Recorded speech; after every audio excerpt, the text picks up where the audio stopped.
ចង់រកការងារធ្វើលេងពិបាកទៀតហើយបងប្អូននេះគឺជាមុខងារ AI ដែលបង្កើតឡើងដោយខ្មែរយើងនៅក្នុង app Working ណាដែលមុខងារ AI មួយនេះគឺអាចជួយបងប្អូននៅក្នុងការរកការងារធ្វើបានលឿនហើយត្រូវជាមួយយើងក៏ដូចជាជួយធ្វើ digital CV ឲ្យយើងបានថែមទៀតផងហើយឯដែលពិសេសនៅក្នុង app មួយនេះគឺមានក្រុមហ៊ុនជាង500ក្រុមហ៊ុនហើយនឹងការងារជាច្រើនកំពុងតែរងចាំយើងអញ្ចឹងសម្រាប់មុខងារ AI ថ្មីមួយនេះគឺ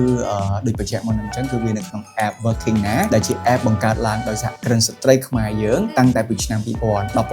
ម្លេះហើយថ្មីនេះគឺមានមុខងារមួយដែលជួយទៅដល់អ្នករកការងារធ្វើបានច្រើនមែនទែនគឺ Working ណាគាត់បានបញ្ចូលនៅមុខងារ AI ចូលទៅក្នុង app របស់គាត់ដូចជា website របស់គាត់ដូចគ្នាអាចនិយាយបានថាមុខងារ AI នេះជាមុខងារដំបូងគេហើយនៅស្រុកខ្មែរនៅក្នុងការជួយទៅដល់ការរកការងាររបស់យើងមុខងារ AI ទី1ដែលខ្ញុំគិតថាមានប្រយោជន៍ហើយសំខាន់ខ្លាំងមែនទែនហ្នឹងគឺជាមុខងារ Vina AI Job Matching Assistant ដែលមុខងារនេះគឺឆ្លាតវៃខ្លាំងមែនទែនដែលអាចជួយបងប្អូននៅក្នុងការស្វែងរកការងារបានកាន់តែងាយស្រួលហើយនឹងឆាប់រហ័សហើយត្រូវជាមួយយើងទៀតតែយើងអត់ចាំបាច់ចូលទៅក្នុង app ហើយ scroll រកការងារយូរទេគ្រាន់តែធ្វើការ upload CV ចូល AI Vina ហ្នឹងគេនឹងធ្វើការ matching CV របស់យើងទៅកាន់ការងារណាមួយដែលវាស័ក្តិសមឬក៏ត្រូវជាមួយនឹងបទពិសោធន៍ក៏ដូចជាជំនាញរបស់យើងផងដែរអញ្ចឹងហើយមុខងារ AI មួយនេះគឺជួយយើងបានច្រើនមែនតើឲ្យយើងឆាប់ជាប់នៅ shortlist ឆាប់បានសម្ភាសហើយឆាប់បានទទួលការងារធ្វើហើយវាត្រូវជាមួយនឹងយើងទៀតអញ្ចឹងបើសិនបើបងប្អូនរកការងារចូលទៅក្នុង app Working ណាកុំលងអាមុខងារមួយហ្នឹងគឺជួយយើងបានច្រើនខ្លាំងមែនតើមុខងារទី2គឺជាមុខងារដែលជួយទៅលើការធ្វើ CV របស់យើងដែលគេហៅថា AI Resume Converter ដែលមុខងារមួយនេះគឺអាចជួយបងប្អូននៅក្នុងការបង្កើត CV Digital បានលឿនដោយប្រើប្រាស់ AI ជួយ convert អញ្ចឹងសម្រាប់មុខងារ AI នេះផងដែរបងប្អូនគ្រាន់តែធ្វើការ upload file CV របស់យើងចូលអាចថាជា file PDF PNG